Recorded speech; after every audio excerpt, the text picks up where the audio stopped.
The Texas Tech baseball team continued their hot streak, winning their 5th consecutive series by taking 2 out of 3 from the Missouri Tigers at Dan Law Field this weekend. In Game 1, the Red Raiders fell behind quickly, as a strong offensive showing gave Mizzou an early 7-0 lead after 4 innings.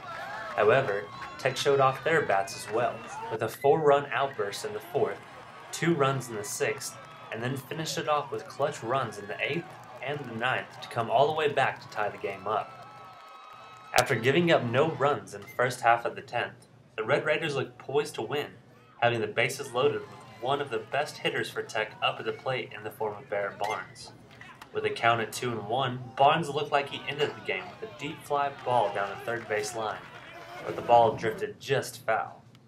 Barnes then went on to strike out in the at-bat, and then cleanup hitter Michael Reed was also unable to end it, popping out at the first baseman to end the inning. The Tigers then capitalized off of Tech's lack of production, scoring 4 runs in the top of the 11th to seal the 12-8 win, putting Tech's series winning streak in jeopardy. After the retirement of the number of one of the greatest all times at Tech, Cal Segrest, Game 2 got underway. This game was characterized by the strong pitching of Bobby Duran.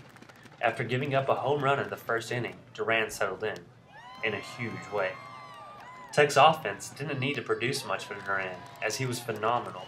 He had everything working for him, having 6 innings with 2 or more strikeouts, striking out 7 in a row at one point, and striking out a career-high 16 batters. Along with tossing all his Ks, he only gave up 3 runs on 9 hits over 8 1/3 innings. A single by Mizzou finally chased Duran from the game, and the Tigers were obviously happy to face another pitcher. They jumped on closer Chad Bettis, getting a 2-run RBI single with 2 outs to shrink Tech's lead to 1. But with a tying run standing on third base, Bettis reached back and got the ground ball to end the game on a positive note for the Red Raiders. The rubber match was a high-scoring affair, with a total of 31 runs being scored in this slugfest.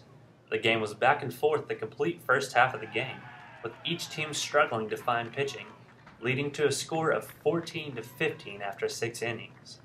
Tech then found pitching, in a very unusual place. Coach Dan Spencer called on former high school pitcher and current Red Raider catcher Jeremy Mayo to help out a depleted Tech bullpen. Mayo came out throwing heat, taking the game all the way to the top of the 9th with 2 outs, but he then ran into trouble, giving up a single and a double that tied the game at 15. Brett Bruning relieved Mayo, and with the bases loaded, he struck out his man, giving the Red Raiders the opportunity to win it in walk-off fashion at home. It was all or nothing for the Red Raiders, as time restraints on the game determined that the bottom of the 9th would be the end of the game. With a man on first and second and 2 outs, it was up to Stephen Hagan to win the game for the Raiders. And that is exactly what he did, sending a pitch right back up the middle to bring around Barnes from second, sending the fans home happy. This hit ended a crazy game for Tech and secured their 5th series win in a row, solidifying their place among the tops in the Big 12, with a 12-9 conference record. The Red Raiders will have a much-needed break with finals approaching, but then will be back in action at home on May the 14th through the 16th to take on the Baylor Bears. I'm Brett Winegarner for the Daily Torian.